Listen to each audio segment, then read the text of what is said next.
Her life, please আপনি save হার এক life. Minute, আমি বসুন না প্লিজ। এই নিন।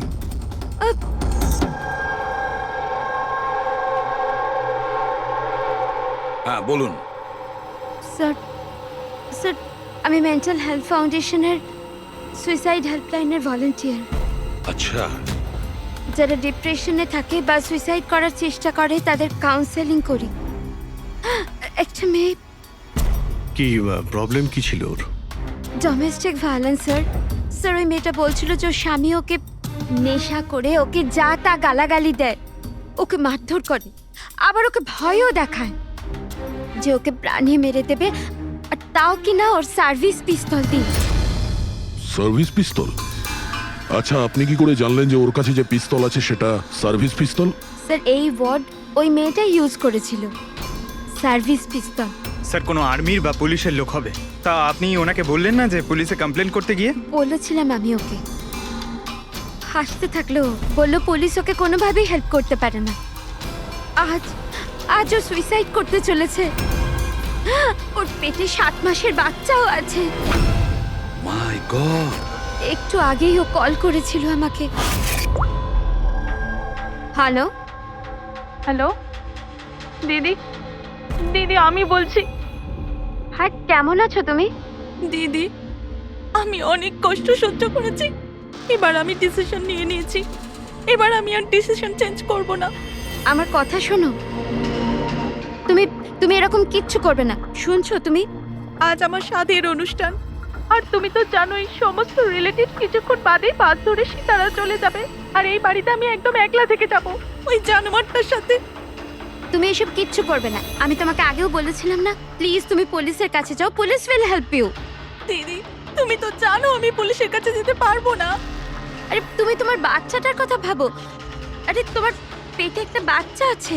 ওর কথাই ভাবছি দিদি, আজ যদি নিজের সিদ্ধান্ত বদলে ফেলি তাহলে 2 মাস পরে আমি নিজের সন্তানকে কোন সমাজে জন্ম দেব বলো? আমি ওকে এমন পিতা দিতে পারি না।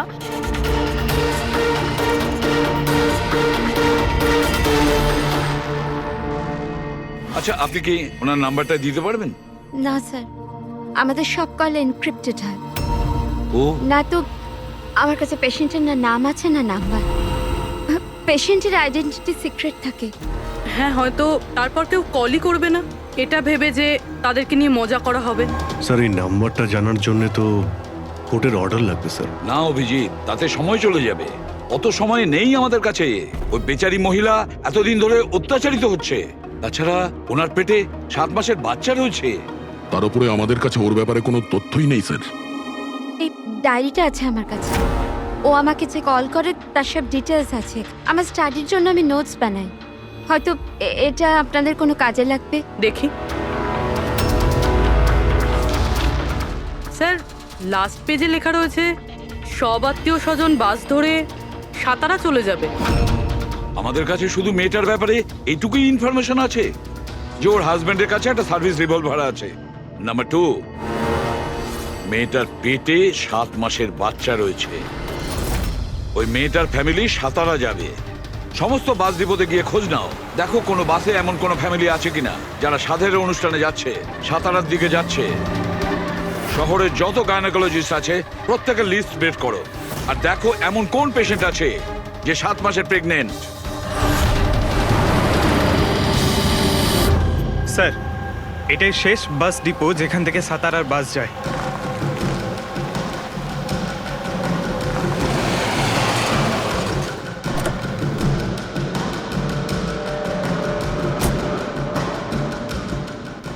দাদা শুনুন, 1 মিনিট দাঁড়া।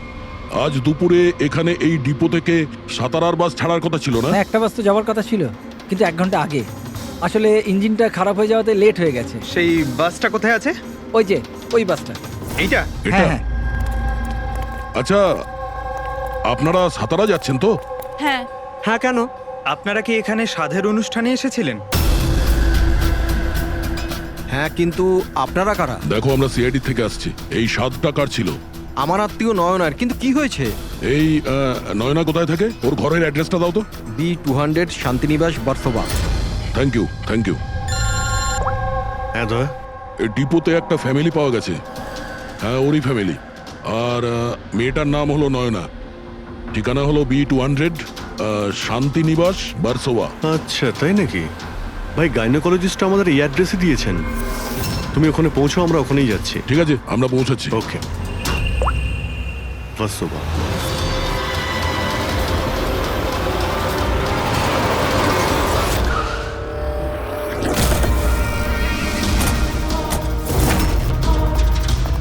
এক্সকিউজ মি, আমরা সিআইডি থেকে আসছি। এই নয়না কোথায়? সিআইডি?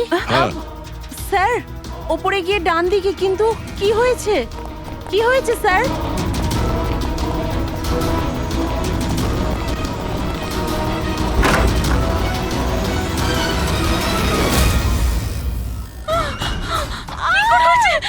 প্লিজ সামলান নিজেদের আপনারা। কি করছেন কি? শান্ত হন আপনারা। এটা কি হয়ে গেল? ও সুইসাইড করেই নিল। গুলি চিনের নিচের থেকে উপরের দিকে গেছে।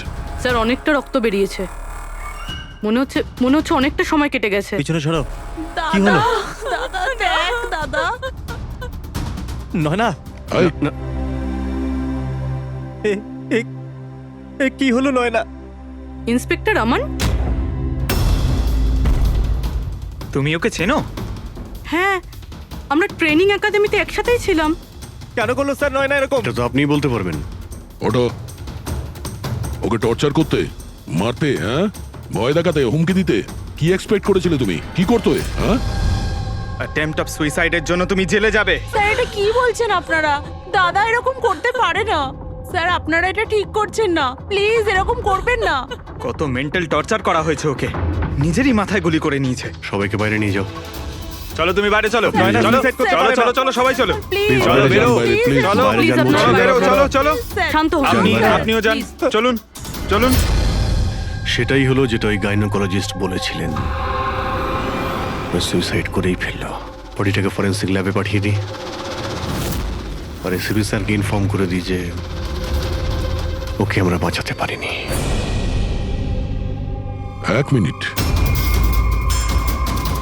ওই ফোন।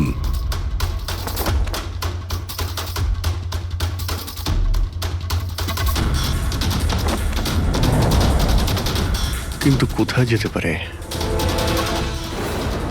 আচ্ছা, ওনার ফোন কি কেউ দেখেছেন কোথাও? আপনি জানেন? কেউ দেখেছেন কি? হ্যাঁ, স্যার, আমি ফোন করছি ওর নাম্বারে।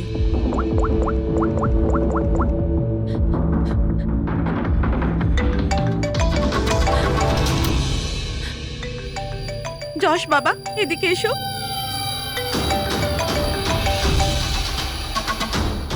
ফোন তোমার কাছে দাও।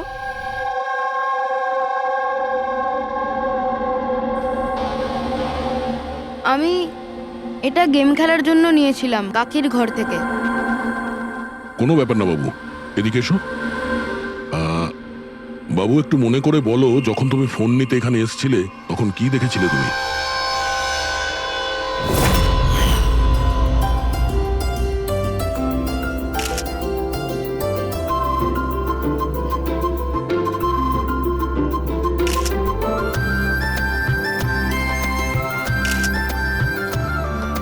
নয়না কত খুশি লাগছে, তাই না?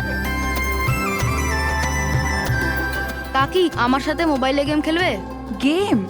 এখন এখন তো এত লোকজন আছেন, আর আমার ফোনটাও আমার ঘরেই পড়ে আছে, তো এখন তো খেলতে পারবো না, কিন্তু পরে খেললে হবে। হ্যাঁ। এখন না, তুমি গিয়ে ফ্রেন্ডসদের সাথে খেলো, ওকে? ঠিক আছে। যাও। আরে দাদা, বৌদির সাথে গিয়ে ফটো তুল না। হ্যাঁ, আমি যাচ্ছি।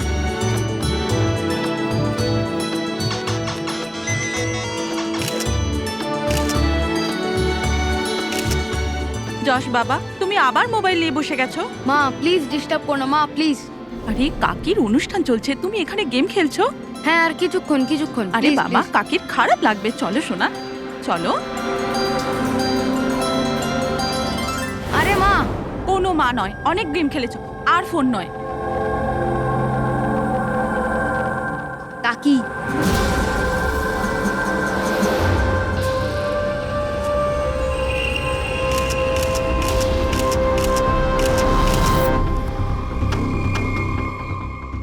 কাকির ফোন কোথায় থাকতে পারে?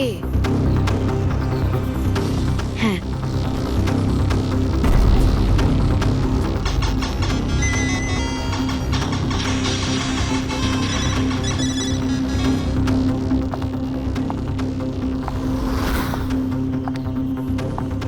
কাকি চলে এসছে। কিন্তু এরপর তুমি ফোনটা ফেরত কোথা থেকে পেলে? এখানে বাইরে পড়েছিল। থ্যাংক ইউ বাবু, তুমি আমাদের অনেক সাহায্য করলে। হুম,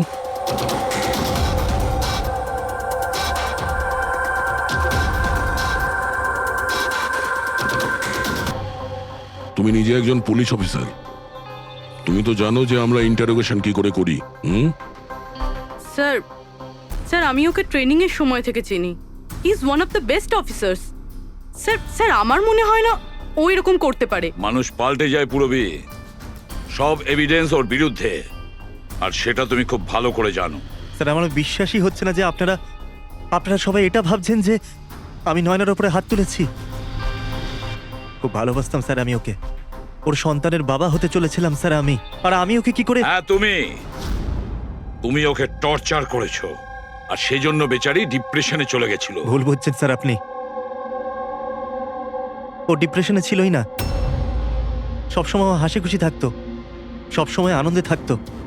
মানে ও সুইসাইড কি করে করতে পারে স্যার? আরে তাহলে সে মেন্টাল হেলথ ফাউন্ডেশনে বারবার ফোন কেন করতো? বিগত কয়েক মাসের মধ্যেই 10টা কল। আমার এই বিষয়ে কোনো আইডিয়া নেই। কল করে উনি হয়তো ডিলিট করে দিতেন, সেই জন্য হয়তো আপনার কোনো আইডিয়া নেই। স্যার দাদা এরকম করতে পারে না। ও তো নয়নাকে খুব ভালোবাসতো, আর নয়না তো খুশিই ছিল। যদি তোমার স্ত্রী খুশিই ছিল, তাহলে ও হেল্পলাইন নম্বরে ফোন করে কেন বলেছে যে তুমি ওকে টর্চার করো, ওকে মারো, ওকে ধাক্কা দাও? কেন আমান? উত্তর দাও। পুরবি ওর কাছে কোনো উত্তর থাকলে তো দেবে। ওর টর্চারের কারণে বেচারি ডিপ্রেশনে চলে গিয়েছিল, আর তারপরে ও সুইসাইড করে। ডিপ্রেশনে প্রায়শই কোনো লোক নিজের দুঃখের কথা শেয়ার করে না। হতে পারে এর জন্যই নয়না যে কতটা প্রবলেমে ছিল কেউ কিছু জানতেই পারেনি। পুরবি অ্যাটলিস্ট তুমি তো আমাকে বিশ্বাস করো, you know me well. Nayna কখনো সুইসাইড করতে পারে না, কখনো সুইসাইড করবে না। ব্যাস, নিয়ে যাও একে। চলো। আপনি আমার কথাটা তো শুনুন, নয়না কখনো সুইসাইড করতে পারে না। চলো স্যার আমার কথাটা চলো, শুনুন স্যার, চলো। নয়না সুইসাইড করেনি। স্যার আমার কথাটা শুনুন স্যার একবার।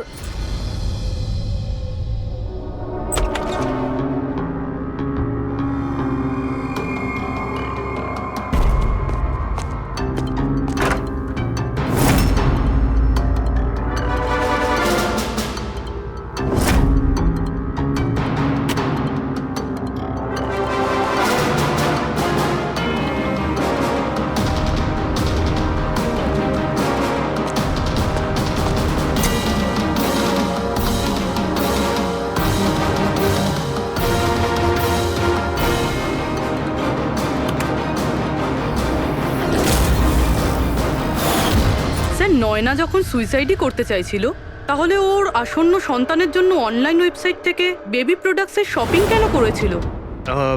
যাতে কারোর সন্দেহ না হয়। হতে পারে, কিন্তু স্যার আমার মনে হয় এটা একটু আশ্চর্য ব্যাপার স্যার। পুরো ব্যাপারটাই আশ্চর্য। তো আপনার মনে হচ্ছে যে আমার আর ভূমি এরা সত্যি বলছে?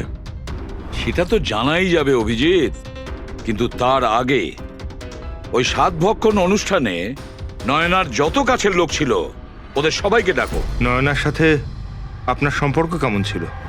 হ্যাঁ স্যার, খুব ভালো ছিল, আর খুব ভালো মেয়ে ছিল, সব সময় খুশি থাকতো। তাহলে আপনারও কি মনে হয়েছে যে ওর সঙ্গে কোনো গন্ডগোল হচ্ছে বা কোনো সমস্যা হয়েছে? আমরা অনেক কথা বলতাম, কিন্তু কখনো মনে হয়নি যে ওর হাজবেন্ডের সাথে বা বিয়ে নিয়ে কোনো প্রবলেম ছিল। শোনো বাবা, তোমার কাকিমাকে কেমন লাগতো? ভালোবাসতেন তোমায়? হ্যাঁ, কাকি আমাদের বাচ্চাদের খুব ভালোবাসতো, আর আমাকেও খুব ভালোবাসতো। উনি ওনার ফোনে আমায় গেমও ইনস্টল করতে দিয়েছিল। আচ্ছা, কাকিমা কখনো তোমাকে এমন কোনো কথা বলেছিল, যেমন ওনার তোমার কাকার সাথে কোনো ঝগড়া হয়েছে অথবা ঝামেলা হয়েছে, এরকম কিছু? না, কাকি প্রেগনেন্ট ছিল তো, তাই জন্য উনি তাড়াতাড়ি রেগে যেতেন। আর মাই আমায় বলেছিল যে আমি যেন ওনাকে বিরক্ত না করি। আচ্ছা, নয়নার ব্যবহারে আপনার মানে কোনো সন্দেহ হয়েছিল? না, একদমই না। ও তো খুব খুশি ছিল, পুজোতে ফাংশনে ডান্সও করেছিল। ইনফ্যাক্ট অনেক বেশি এক্সাইটেড ছিল নিজের ফটোশুট নিয়ে। আর কোনো ছবি আছে? স্যার নয়না যতগুলো ফটো সব এর মধ্যেই আছে। ঠিক আছে, এগুলো আমরা রেখে দিচ্ছি। এখন আপনি আসতে পারেন। Thank you very much. Thank you sir. Sir, সবকিছু শোনার পরে আমার তো মনে হচ্ছে যে এ এমন সত্যি কথাই বলছে। ওর ওয়াইফ যদি এত আনন্দেই থাকে তাহলে সুইসাইড কেন করতে গেল? সেটাই তো, সুইসাইড কেন করবে? গোলমাল আছে অভিজিৎ, কিছু না কিছু গোলমাল আছে। রাধার যে কটা ইনফরমেশন দেওয়ার ছিল সব দিয়ে দিয়েছে, তবু বুঝতে পারছি। একটা কাজ করো, ওই মেন্টাল হেলথ ফাউন্ডেশনে গিয়ে ওই নয়নার ব্যাপারে যা কিছু জানতে পারবে বের করে নিয়ে এসো। ওখানকার অপারেটরদের সঙ্গেও কথা বলো, খুঁটিয়ে খুঁটিয়ে ইনফরমেশন বের করো। হয়তো এমন কোনো কথা ও জানতো নয়নার ব্যাপারে যেটা আমাদের কাজে লাগবে।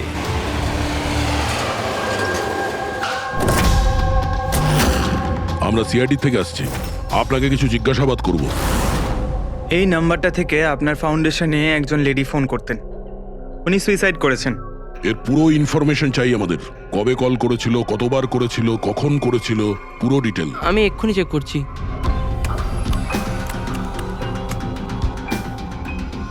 হ্যাঁ স্যার, এ অনেক কল করেছিল, শেষ 5 মাসে 10 বার। আচ্ছা, ওনার সঙ্গে কে কে কথা বলতেন?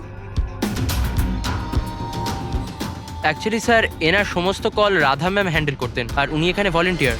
যখন এনার ফার্স্ট কল এসেছিল তখনও রাধা ম্যামেরই এখানে শিফট ছিল, আর তারপর উনি যখনই এখানে ফোন করেন বলেন রাধা ম্যামের সাথে কথা আছে। এই কলারের ব্যাপারে কিছু মনে পড়ছে? কোনো বিশেষ কথা, কিছু অদ্ভুত হয়েছে? এই কলারের ব্যাপারে স্যার, হ্যাঁ স্যার, একবার হয়েছিল স্যার। এই দেখুন স্যার, একই দিনে 2 বার কল এসেছিল। তো এতে অদ্ভুত কি? আমার মনে আছে স্যার, যেদিন প্রথম কল এসেছিল।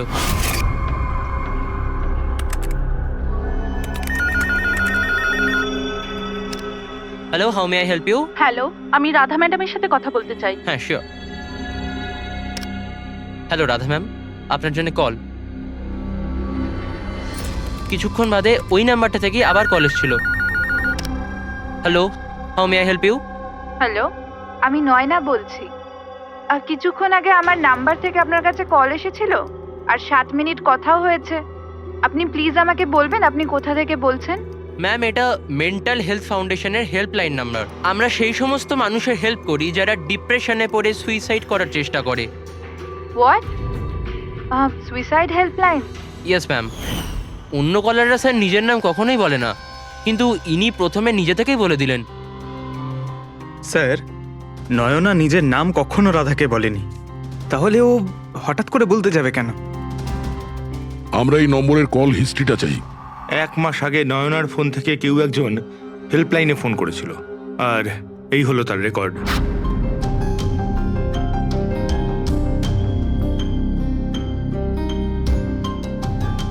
দশ তারিখ তো সেকেন্ড স্যাটারডে ছিল। তো তো কি হচ্ছে? কারণ সেকেন্ড আর ফোর্থ স্যাটারডে বাড়িতে ওর বন্ধুরা আসতো। মানে ওদের মধ্যে কেউ? এই দুটো কল তো দুপুরে দেখাচ্ছে। হ্যাঁ, ওর সমস্ত বন্ধুরা দুপুরেই আসতো। কতজন আসতো? তা প্রায় 8-10 জন। আচ্ছা, তুমি কি নয়নার সব বন্ধুদের চেনো? সবাইকে তো নয়, কিন্তু অনেককেই চিনতাম। আমার বোন ভূমিও আসতো। ভূমি, একটা কথা বল। গত মাসে যখন তুমি ওর বাড়িতে গিয়েছিলে দেখা করতে, তখন এমন কিছু হয়েছিল? মানে আমি বলতে চাইছি, অদ্ভুত কোনো ঘটনা বা সেরকম কিছু নিজেদের মধ্যে, বা কোনো খেলার সময় কিছু মনে আছে? না স্যার, এরকম তো কিছুই হয়নি। আমরা প্রতিবারের মতো যেমন খেলতাম সেরকমই খেলছিলাম। আর নয়না, ওকে দেখে কিছু কিছু ডাউট হয়েছিল? স্যার, নয়না তো খুশিই ছিল, ইনফ্যাক্ট মজা করছিল। হ্যাঁ, কিন্তু কিছুক্ষণ পর জানি না একদম সিরিয়াস হয়ে গেছিল, চিন্তিত লাগছিল। জানি না ওর কি হয়েছিল। 5151 ও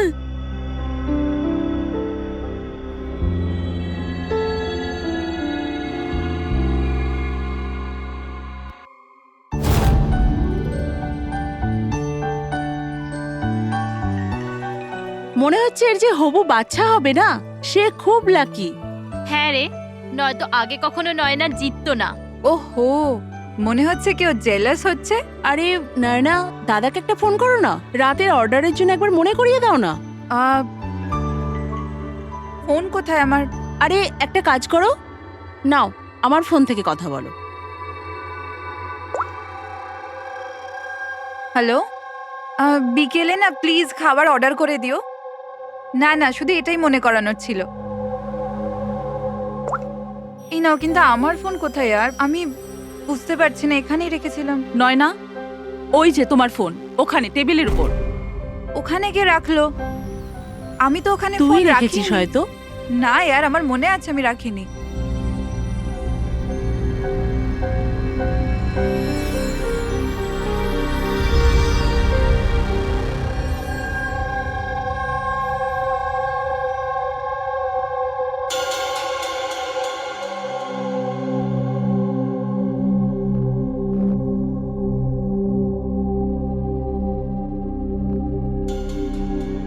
কে কল করেছিল? কি হলো? হ্যাঁ, তুই ঠিক আছিস তো? হ্যাঁ, কেন?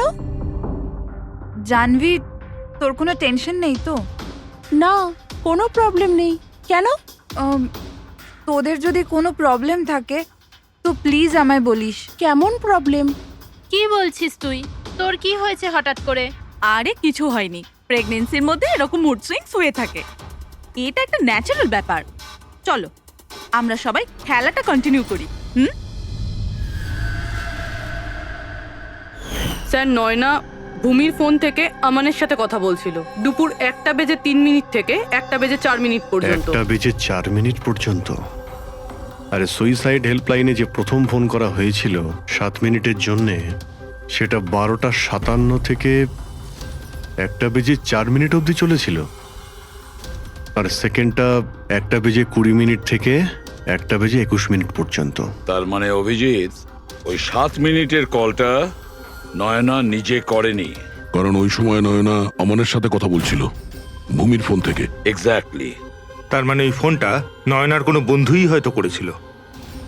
আপনি কাউকে দেখেছিলেন ওর ফোন তুলতে বা ওর ফোন ব্যবহার করতে? না, আমি তো কাউকে দেখিনি। তার মানে ওই কলটা অন্য কেউ করেছিল। আর স্যার, নয়না যখন ওর ফোনটা খুঁজে পায় আর ওখানে লাস্ট ডায়াল আননোন নাম্বারটা চেক করে, আর তারপর যখন ওই নাম্বারে ফোন করে তখন ও জানতে পারে যে ওটা কোনো সুইসাইড হেল্পলাইনের নাম্বার।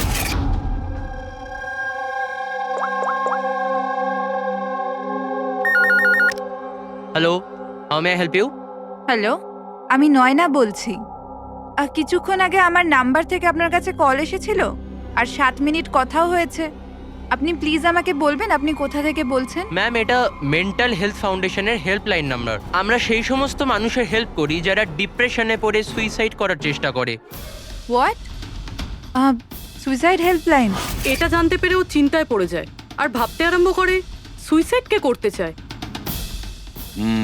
স্যার, এই ফোন কলটা নয়না যদি না করে, তাহলে এটাও তো হতে পারে যে আগে যে সমস্ত কলগুলো করা হয়েছে সেটা নয়না করেনি, অন্য কেউ করেছে। ভূমি, তুমি ওই গেম খেলার সময় ডায়েরি রাখো তো? মানে স্কোর নোট করো তো প্রত্যেকটা খেলার? ব্যাস, ওই ডায়েরিটা আমার চাই। Okay sir. আর এই যে প্রত্যেক সেশনে 4টে নাম রয়েছে যারা সব সময় থাকে: ভূমি, পারুল, জাহ্নবী আর শীতল।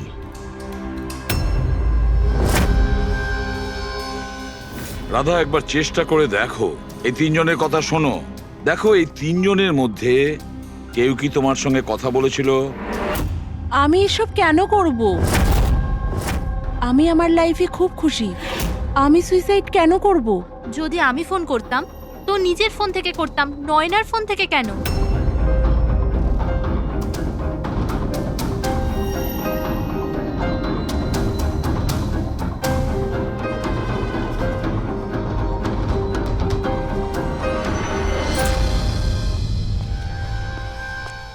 স্যার, স্যার, এই 3 জনের মধ্যে কারুর আওয়াজ নয়। স্যার, হ্যাঁ, এই 3 জন তো না বলছে, শুধু শীতল বাকি আছে। ওর ব্যাপারে কিছু জানতেই পারছি না। কিছু জানতে পারোনি মানে কি বলতে চাইছো? স্যার, এই 3 জনের মধ্যে কেউ শীতলকে চেনেই না। জাহ্নবী বলল শীতলের সাথে নয়নার গাইনোকোলজিস্টের চেম্বারে দেখা হয়েছিল আর ওখানে ওদের বন্ধুত্ব হয়ে যায়। শীতলকে এদের মধ্যে কেউই পার্সোনালি চেনে না। কোনো ব্যাপার না, ওই তিনজনের হেল্প নিচ্ছি আমরা। এবার শীতলের স্কেচ করাবো আমরা, তারপরে দেখবো।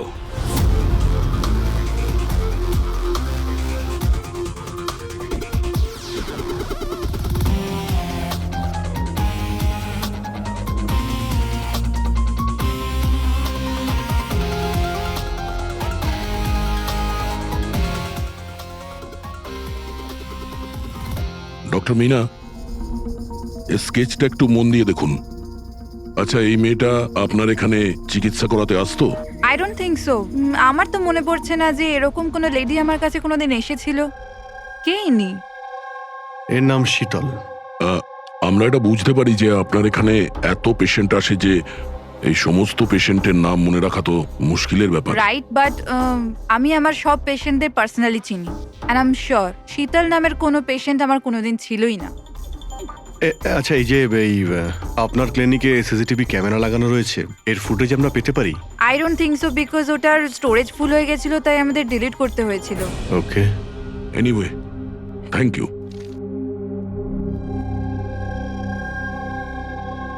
মনে হচ্ছে এই শীতল কোনোদিন পেশেন্ট ছিলই না, শুধুমাত্র নয়নার সঙ্গে বন্ধুত্ব করার জন্য এসেছিল এখানে। ওর প্ল্যান ছিল নয়নার সঙ্গে বন্ধুত্ব করে ওর বাড়িতে ঢোকার। প্রফেশনাল ফ্রড মনে হচ্ছে, আটকাতে হবে ওকে। তুমি কি একে চেনো? এটা তো শীতল, নয়নার বন্ধু। এ তো প্রায় বাড়িতে আসতো। নয়না শীতলের বন্ধুত্ব কবে কোথায় হয়েছে কিছু জানো তুমি? না, আমি জানি না, কিন্তু তাতে কি যায় আসে? যখন আমার নয়নাই রইল না, তখন এইসব। এ কি ধরনের পাগলামি করছো? হ্যাঁ, একটু ভেবে দেখো তো। যদি তুমি নির্দোষ হও তাহলে কেউ তো তোমায় ফাঁসানোর চেষ্টা করেছে। তোমাকে নয়নার খুনি সাব্যস্ত করে ওরা অনেক লাভ আছে, এই জন্য ও তোমাকে ফাঁসাচ্ছে। হ্যাঁ, এমন কে আছে যে তোমাকে আর নয়নাকে ঘৃণা করে? আমি কিছু জানি না। তাহলে কি ভূমি ওই আবার প্রপার্টি লোভে করেনি তো? না, ভূমি এরকম কখনো করতে পারে না। বরং ও তো নয়নাকে খুব ভালোবাসতো। তো কোনো প্রফেশনাল রাইভেলরি? একজন পুলিশের তো অনেক জায়গায় অনেক শত্রু থাকে। না, আমার সাথে এরকম কিচ্ছু ছিল না।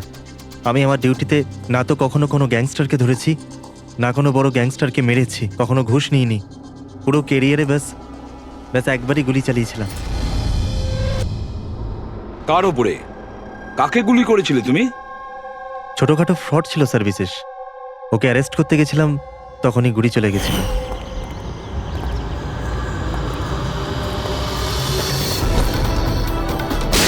বিশেষ খবরদার ইন্সপেক্টর।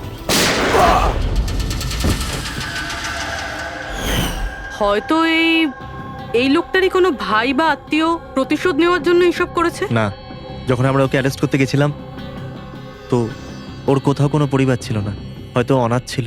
ঠিক আছে, যদি ওই লোকটার কোনো আত্মীয় স্বজন থাকে তাকে আমরা ছাড়বো না। স্যার, আমান ঠিক বলছিল। ওই লোকটার নিজের বলতে কেউ নেই, ফ্যামিলি, স্ত্রী, বাচ্চা কেউ না। তাহলে প্রতিশোধ কে নিচ্ছে? বাড়ির লোক নয়, কোনো বন্ধু হতে পারে। বন্ধুরা হয়তো প্রতিশোধ নিয়েছে। বন্ধুত্বের জন্য কে আজকাল নিজের প্রাণের ঝুঁকি নেয় স্যার? এসব তো শুধু গল্পের বইতেই দেখা যায়। নন্টে ফন্টে, হাবলু ঘাবলু, এখন এসব কোথায় স্যার? এটা কি? স্যার, একটা স্টোরেজ চুরির ঘটনায় বিশেষের সাথে আরও একটা নাম আছে, রেখা। রেখা? দুজনে মিলে অনেক চুরি করেছে। এদের ফটো দেয়নি কেন? স্যার, এরা তো ছদ্মবেশে চুরি করতো, হয়তো এই জন্যে। আর যখন বিশেষ মারা যায় তখন হয়তো এই জুটিটা ভেঙে যায় আর এই রেখা একা হয়ে যায়। রেখা? আমি জানি এই রেখা কে। স্যার, আমাদের ইনফর্মার এই বাড়িটার অ্যাড্রেসে দিয়েছিল।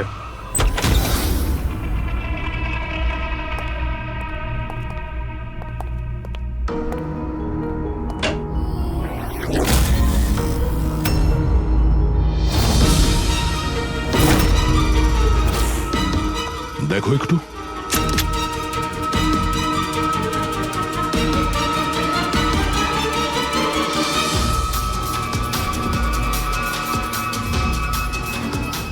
স্যার মারা গেছে। একটু উল্টা ওকে।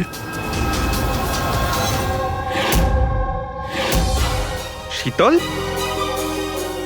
আমাদের সন্দেহ ঠিকই ছিল, শীতলই রেখা। কিন্তু স্যার আমরা তো ভাবছিলাম যে সব শীতল করছে। পঙ্কজ, অন্য কেউ আছে এর পেছনে। ও জানতে পেরে গেছিল যে আমরা শীতলের কাছে যে কোনোভাবেই হোক পৌঁছে যাব।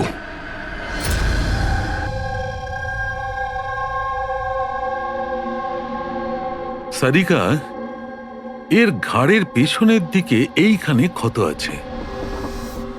এইখানে ক্ষত মানে হচ্ছে যে খুনি ওর পেছনের দিকে দাঁড়িয়েছিল।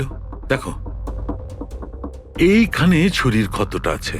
তবে খুনিকে পেছনের দিকে দাঁড়িয়ে থাকতে হবে, তবেই এই আঘাতটা করতে পারবে, রাইট? হ্যাঁ স্যার, আর আমার মনে হয় ও হয়তো খুনিকে চিনতো, কারণ এই ক্ষতটা ছাড়া সারা শরীরে আর কোনো আঘাতের চিহ্ন খুঁজেই পাইনি। রাইট রাইট, সেটাও হতে পারে। তবে একটা কথা ঠিক, ও খুনিকে চিনতো বা চিনতো না, তবে একটা কথা ঠিক যে খুনি ওর পেছনে খুব কাছেই দাঁড়িয়েছিল। দেখো, এত জোরের সঙ্গে এই ছুরিটাকে ব্যবহার করা হয়েছিল যে খুব কাছেই দাঁড়িয়ে থাকতে হবে, তবেই জোরে মারতে পারবে। আর একটা কথা, এই যে ক্ষতটা আছে সেটা বলছে যে কেউ নিজের বাঁ হাতটা ব্যবহার করেছিল, কারণ যদি ডান হাত দিয়ে ছুরিটা মারা হতো তাহলে ক্ষতটা এই অ্যাঙ্গেলে হতো না। এক্ষেত্রে বাঁ হাতটা ব্যবহার করা হয়েছে। হ্যাঁ স্যার, তার মানে খুনি ডেফিনেটলি লেফট হ্যান্ডেড, তাই তো? একদম, এই খুনি লেফটি। আর দেখো, আরেকটা কথা, এত জোর দিয়ে এটা ব্যবহার করা হয়েছে। সাপোজ ধরো কোনো ডান হাতি লোক বাঁ হাতে ছুরিটা নিয়ে ব্যবহার করলে তাহলে এত জোরে আঘাতটা করা সম্ভব নয়। এটা সেই করতে পারে যে বাস্তবে একজন লেফটি নেটা। রাইট। খুনি একজন লেফটি, এটা একটা বড় ক্লু। এবার বলে দিও নাকে জনাব এসিপি সাহেবকে। আগে হ্যাঁ, প্রদ্যুম্ন সাহেব। হ্যাঁ বলো সালুকে, বলো। একটা বড় ক্লু পেয়েছি। যে ব্যক্তি এই ছুরিটা ব্যবহার করেছে সে আসলে লেফট হ্যান্ডার। থ্যাংক ইউ সালুকে। সালুকে ফোন করেছিল, বলছিল খুনি লেফট হ্যান্ডেড। স্যার আমরা তো আগেই সবকিছু বলে দিয়েছি, তাহলে আমাদের এখানে আটকেছেন কেন? কেননা সত্যিটা এখনো জানা যায়নি। কাল রাতে আপনাদের সবার হাতে নয়নার ফোন গিয়েছিল। ঠিক করে মনে করে বলুন আর কি হয়েছিল। হয়তো আপনাদের মধ্যে কেউ ওকে দেখেছে বা শুনেছে অন্য কারোর সাথে কথা বলতে। ইয়শ বাবু, আই হোপ তোমার স্মৃতিশক্তি তো ভালো। কিছু মনে আছে তোমার? তুমি আমাদের সাহায্য করবে না? হ্যাঁ, কিন্তু আমি কাউকে তো দেখিনি। আচ্ছা, তোমার যা মনে আছে বলে দাও। আমি প্রমিস করছি যে আমাদের মধ্যে কেউ তোমাকে কিচ্ছু বলবে না। আমি কাকির রুমে তো গিয়েছিলাম, কিছুক্ষণের জন্য ফোন নিতে গেছিলাম। তারপর আমি গেম খেলছিলাম, আর কেউ আসছিল ওখান থেকে।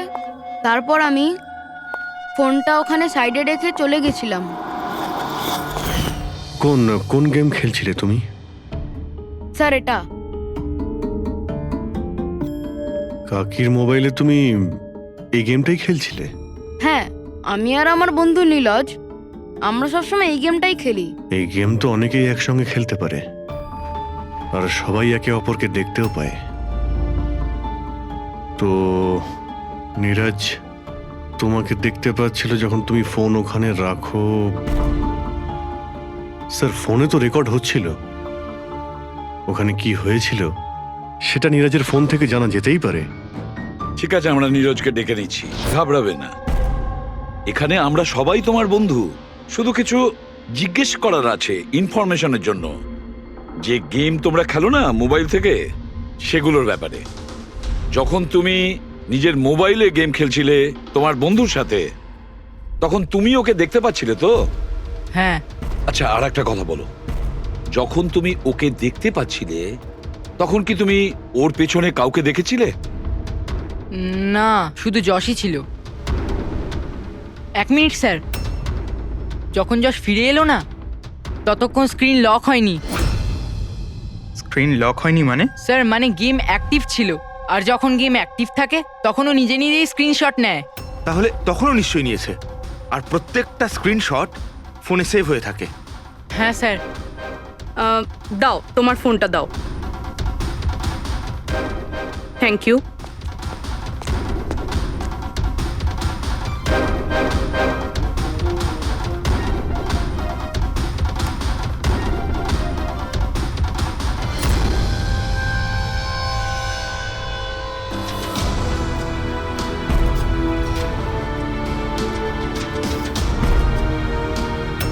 এটা কে?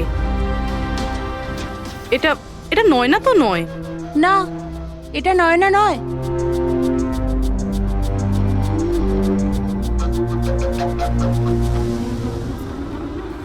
এক মিনিট পুরবি, একটু জুম করো এর উপরে।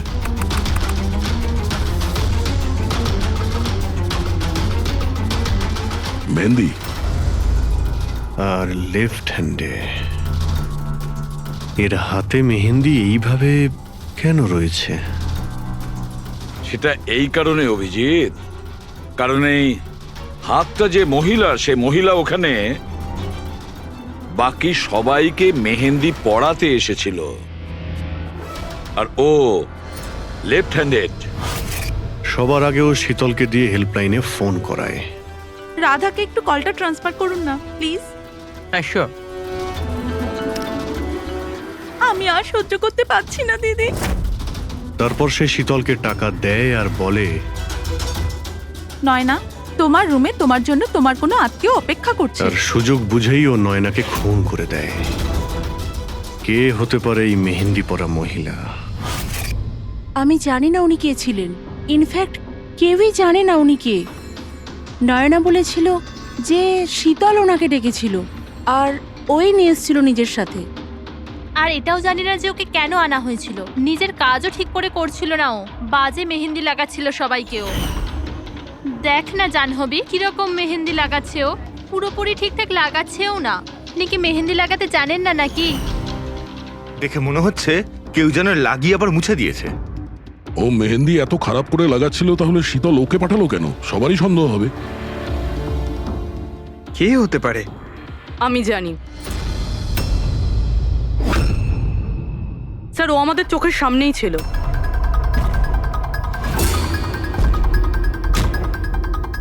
আর আমরা ওকে সন্দেহই করিনি।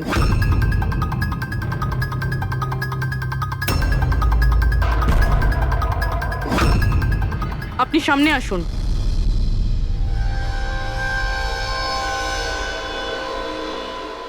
আপনার বা হাতটা দেখান।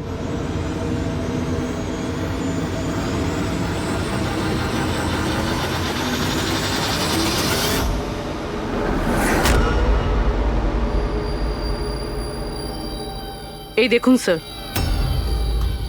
রাধা দেবী? স্যার, আমি এনার ওই ডায়েরি অনেকক্ষণ ধরে দেখেছি। ওতেও কালি এভাবেই ছড়িয়েছিল যেভাবে ওনার মেহেন্দি রয়েছে। যারা লেফট হ্যান্ডেড হয় তারা যখন কোনো কাগজে লেখে তখন এইভাবেই লেখে, আর যা কিছু আগে লেখা ছিল তার ওপরেই ওর হাতটা ঘষে যায়। ফলে ওই কালি বা রং হাতে লেগে যায় যেভাবে রাধার হাতে লেগে আছে, তাই না? কেন মারলে তুমি নয়নাকে? কি ক্ষতি করেছিল তোমারও? হ্যাঁ, কারণ তুমি আমার বিশেষকে মেরেছিলে। তুমি আমার বিশেষের প্রাণ নিয়েছিলে। আমি বিশেষকে ভালোবাসতাম। ওর বাচ্চার মা হতে চলেছিলাম আমি। আর তুমি তুমি এনকাউন্টারে ওকে গুলি মেরে দিলে। মেরে দিলে আমার বিশেষকে, মেরে দিলে তুমি বিশেষকে। আর সেই জন্য তুমি ঠিক করো তুমি ওর থেকে প্রতিশোধ নেবে। হ্যাঁ, যখন আমি জানতে পারলাম যে বিশেষ এই দুনিয়াতে নেই আর, তখন এই কষ্টে আমার বাচ্চা তো আমার পেটের ভিতরে মারা গেল। স্যার, এরই জন্যে তুমি আমার বাচ্চার প্রাণ নিয়েছো। যখন আমি জানতে পারলাম নয়না মা হতে চলেছে, তখন আমার মাথায় রক্ত চেপে গেল। যে যে সুখ আমি নিচে পেলাম না, সেটা সেটা আমি নয়নাকে কি করে দিতে পারি? মেরে দিলাম আমি নয়নাকে, মেরে দিলাম ওকে। তো সেই জন্য তুমি মেন্টাল হেলথ ফাউন্ডেশনে অ্যাজ আ ভলেন্টিয়ার তুমি কাজ করতে শুরু করেছিলে। আর শীতল তোমাকে না, তুমি শীতলকে কাজ দিয়েছো নয়নার সঙ্গে বন্ধুত্ব করার জন্য। হ্যাঁ, শীতলকে আমিই পাঠিয়েছিলাম নয়নার ঘরে, যাতে ও নয়নার ঘর থেকে আমাকে ফোন করতে পারে আমার হেল্পলাইন নাম্বারে। ও আমার ব্যাপারে লোককে জিজ্ঞাসা করে। আর সাধের অনুষ্ঠানে ওই শীতলই আমাকে নয়নার ঘরে ডেকেছিল। আর আর আমি ওখানেই ছিলাম। আমার পক্ষে আর সম্ভব নয় দিদি, আমি যাচ্ছি। এখন তোমার শেষ কাজটা করো, নিচে গিয়ে নয়নাকে এখানে পাঠাও। এখনই পাঠাচ্ছি। আর হ্যাঁ, মোবাইলটা বাইরে রেখে যাও। তোমার রুমে তোমার জন্য তোমার কোনো আত্মীয় অপেক্ষা করছে। ইমন তো এবার বুঝতে পারবে একলা হওয়ার যন্ত্রণা কি। এ তো হওয়ারই ছিল, একটা মায়ের থেকে তার বাচ্চাকে কেড়ে নিয়ে ও মা হতে চলেছিল। এই জন্যই আমি নয়নাকে মেরে দিয়েছি। আর তারপর চালাকি করে আপনি নিজে সিআইডির কাছে এলেন, যাতে আমাদের আপনার উপর সন্দেহ না হয় আর আমরা অন্য কাউকে সন্দেহ করি। আর যখন তুমি দেখলে যে আমরা ওকে অ্যারেস্ট করছি না, তখন তুমি শীতলকেও মেরে ফেললে সাক্ষী নির্মূল করার জন্য। রাধা, এটা কিরকম প্রতিশোধ নিয়েছো তুমি? আইন তোমাকে কোনোদিন ক্ষমা করবে না। তোমার তো কঠোর শাস্তি হবে। সারা জীবন ধরে জেলের গড়াদের পিছনে তোমাকে কাটাতে হবে।